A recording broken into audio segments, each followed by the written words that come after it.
kali ini tuh gimana sih? Wah, topik ini tuh deket banget ya sama kehidupan kita, misalnya di sekolah, kerja, maupun di medsos. Semua bagian dari hubungan antara manusia dan negara.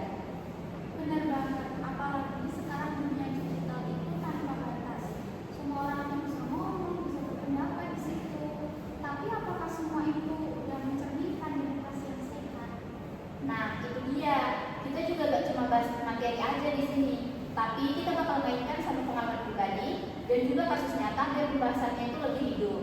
Seru banget loh topik kita kali ini, bukan cuma politik atau hukum aja, tapi juga gimana kita manusia biasa itu bisa berperan aktif dalam kehidupan bernegara. Wow, kalau dipikir-pikir nih teman-teman, hidup bernegara tuh berawal dari hal kecil.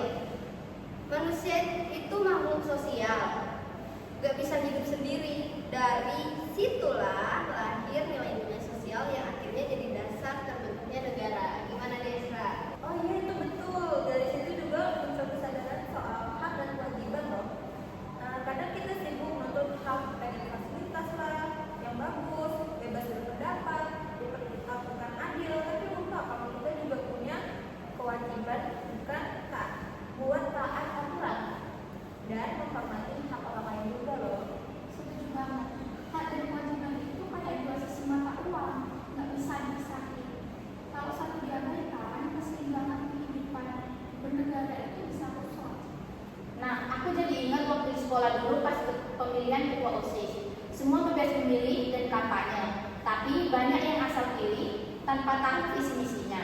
Dari situ aku belajar bahwa demokrasi itu bukan cuma asal memilih, tapi juga soal tanggung jawab memahami pilihan kita. Nah, dan sekarang demokrasi itu nggak cuma di dunia nyata aja, tapi juga di dunia digital seperti komentar, unggahan atau opini kita di internet itu bisa tunjukin sejauh mana kita mengerti etika berdemokrasi. Wah, tapi masalahnya nih teman-teman, gak semua orang itu sadar batasannya. Banyak yang berpendapat, tapi malah menyinggung atau menyebar hoaks. Padahal demokrasi yang sehat itu harus dijaga dengan tanggung jawab dan empati. Dan disinilah peran hukum jadi penting. Indonesia dikenal dengan negara hukum, artinya semua tindakan, bahkan dunia digital pun punya aturan main yang harus dipatuhi. Ngomong-ngomong nih soal hukum, ada beberapa kasus nyata yang bisa kita bahas di sini. Salah satunya korupsi mantan Menteri Pertanian, yaitu Syahrul Yassin Limpo. Gimana menurut teman-teman nih? Kalau aku sih, kasus itu gila banget ya. Dia terbukti memeras bawahannya dan pakai uang kementerian buat keperluan pribadi seperti hiasan, perjalanan, jalan-jalan seperti itu. Dan sampai kebutuhan keluarganya. Keluarga negaranya lebih dari 44 miliar loh. Itu contoh jelas banget dari gimana kekuasaan bisa disalahgunakan kalau nggak diimbangi moral dan tanggung jawab. Hukum itu harusnya jadi pelindung rakyat, bukan alat untuk berkuasa. Tapi masalahnya, banyak orang yang menganggap bahwa hukum itu cuma tajam ke bawah, tapi tumpul ke atas. Padahal kalau hukum ditegakkan dengan adil, kepercayaan rakyat bisa tumbuh lagi. Dan dari sisi hal, kasus kayak gitu tuh juga pelanggaran hak rakyat. Uang negara itu hak penting buat pendidikan, kesehatan, dan kesejahteraan. Jadi kalau dikorupsi artinya hak uang itu dirampas. Nah, selain kasus itu teman-teman, ada juga nih kasus, dua kasus besar juga nih. Itu proyek BTS Kominfo dan PT Timah. Keduanya ini bikin heboh karena korupsinya gila-gilaan. Iya, proyek BTS Kominfo itu harusnya berlangsungnya internet di daerah 3T. Tapi masalahnya itu malah diselewengkan. Tower bangunnya nggak jadi dibangun, tapi dananya udah cair. Jadi rugi negara sampai triliunan. Kayaknya coba proyek yang harus membuat banyak masyarakat malah jadi ajang korupsi. Padahal akses internet itu hak dasar di zaman sekarang loh. Itu tanpa itu anak-anak di pelosok nggak bisa belajar daring, nggak bisa dapat informasi juga.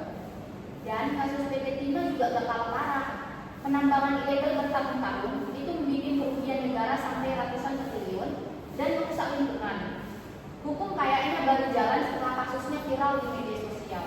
Nah, itu tuh bukti kalau partisipasi publik dan media itu penting banget.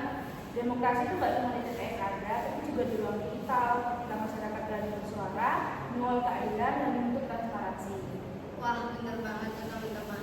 Demokrasi itu bukan cuma soal kebebasan untuk ngomong, tapi juga hak publik untuk tahu. Kalau informasi ditutupi, rakyat susah juga percaya sama pemerintah. Gimana nih? Sekarang kita bahas soal demokrasi lebih dalam lagi. Udah mulai panas ya teman-teman. Banyak orang mikir demokrasi itu cuma soal pemilu. Padahal enggak kan? Menurut teman-teman gimana? Iya, demokrasi itu harus jalan setiap hari, bukan cuma waktu ngurus aja. Bisa ikut musyawarah, memberikan kritik yang sopan, ikut kegiatan sosial, atau membantu mengawasi kebijakan pemerintah. Benar banget, demokrasi itu soal keberanian ngomong dan kesadaran buat dengerin. Kalau kita cuma ngomong tapi nggak mau ngerti pandangan orang lain, itu bukan demokrasi, itu namanya bohong. Ya, dan di era digital, partisipasi warga itu makin gampang, tapi juga beresiko. Kadang kritik dibalas hujatan, bahkan bisa dilapor oleh umum. Tapi selama disampaikan dengan fakta dan etika, itu bagian dari demokrasi yang sehat. Aku setuju banget nih, demokrasi itu tanggung jawab bersama. Rakyat yang aktif, pemerintah yang transparan, dan hukum yang tegas. Kalau tiga ini jalan, negara kita bisa akan menjadi maju. Nah, kalau kita tarik benang-benangnya nih teman-teman, dari semua pembahasan, dari hak hukum sampai kasus korupsi yang kita udah paparkan tadi, yang sudah teman-teman jelaskan tadi, sampai apa pelajaran yang bisa kita ambil nih teman-teman? Kalau menurut aku ya, negara dan manusia itu saling membutuhkan. Negara melindungi kita, tapi kita juga punya tanggung jawab menjaga negara lewat kejujuran, kedisiplinan, serta kepedulian. Kalau aku lihatnya dari sisi kami, bahwa setiap warga itu punya hak yang sama untuk hidup adil.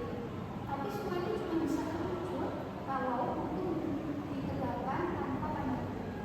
Dan kalau dilihat dari sisi demokrasi, kita harus sadar bahwa kebebasan berekspresi itu nggak bisa dilepas dari tanggung jawab. Jangan asal ngomong, tapi juga jangan takut ngomong yang benar. Iya, dan semua perubahan besar yang selalu dimulai dari kesadaran kecil, dari diri sendiri, mulai dari jujur, taat aturan, dan berani bersuara untuk hal yang benar.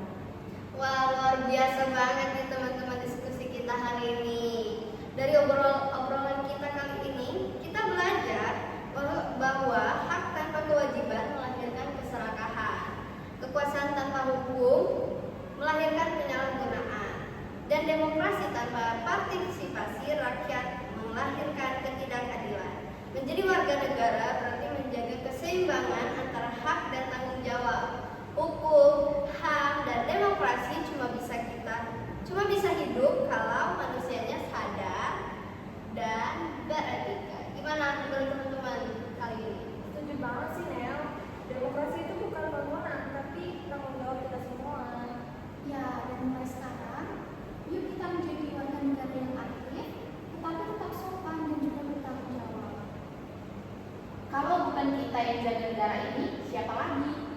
Semoga obrolan ini bisa membuat pendengar lebih sadar pentingnya peran kecil kita membuat perubahan yang besar. Amin. Terima kasih buat Ezra, Eliza, Liona, Lauren, dan buat teman-teman pendengar podcast kita kali ini.